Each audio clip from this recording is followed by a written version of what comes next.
白河区公所婉约听声，因为空间较小，以及内政问题，无法度应付利益增加业务需求，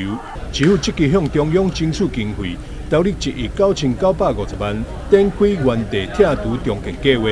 市长委特表示，白河区公所新厅舍正式启用，不仅是向进地方建设，迈向新的里程碑，更代表对市民提供更优质公共服务的坚定承诺。原先的大楼是民国53年盖成的哈，到现在已经高达超过60年了。所以说，你可以知道，当这些日子来，我们白河区的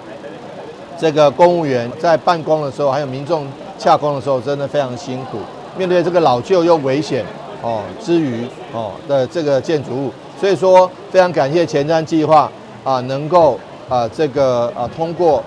来新建新的区政大楼。那总共将近花了1亿9900万，将近2亿元。那能够让我们新的区政大楼落成，那户政事务所一并迁入办公，那可以让民众洽公越方便，而且在安全的建筑物里面。那我真的更谢谢中央的支持，那也我们感谢议会通过这个市政府大概出了一半，出了1亿元，中央补助1亿元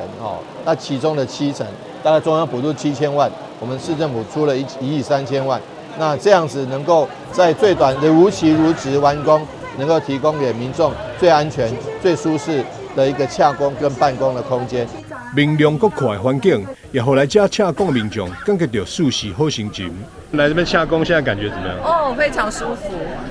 以前很狭窄，然后你感觉好像次等公民，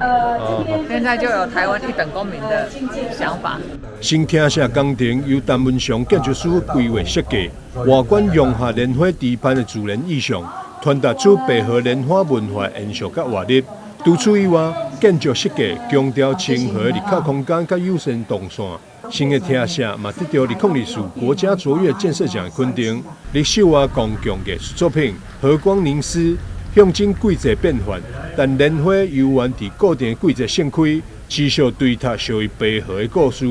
台湾新闻张秀仪采访报道。